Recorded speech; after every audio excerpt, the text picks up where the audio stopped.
Tamil Nadu Chief Minister M.K. Stalin has written to External Affairs Minister Dr. S Jaishankar on the Sri Lankan arrest of 16 India fishermen. He has sought diplomatic solution to this problem. M.K. Stalin has told Jaishankar that the Sri Lankan arrest of Indian fishermen from Tamil Nadu is on the rise and he has asked for diplomatic efforts to be initiated, and he has asked for the Indian government to prevail upon Sri Lanka to prevent arrests and also expedite the release of 128 fishermen and also the boats that have been seized by Sri Lanka. Joining me now is my colleague from Chennai, Sam Daniel. Sam, this is a repeated request that M.K. Stalin has been making to the centre, clearly, and this is also not just to ensure that fishermen don't get arrested, but also to see that their boats don't get seized by Sri Lankan Navy. Tell us the latest on this.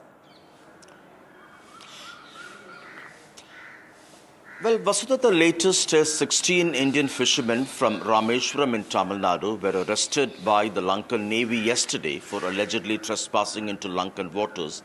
It's in this context M.K. Stalin has now written to Jaishankar asking for a 3-point demand to be fulfilled. One is to immediately initiate diplomatic efforts so that Sri Lankan Navy will stop arresting Indian fishermen.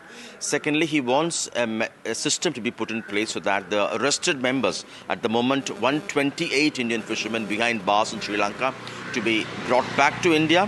And thirdly, recovery of 199 seized boats. And this is a new development because earlier Sri Lanka used to return these boats, but now they auction them or they levy very high fines up to even 1 crore rupees, which is just unaffordable for fishermen to pay and reclaim their boats.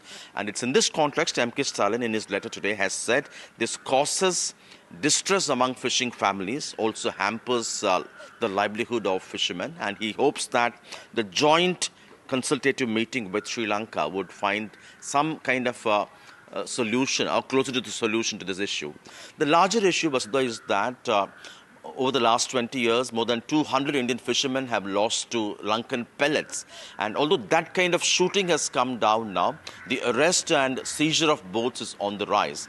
Two issues. One, often the catch in the Indian waters is dwindling because of overexploitation, because of which fishermen deliberately cross borders, international boundary line, and trespass into Lankan waters to get a better catch there.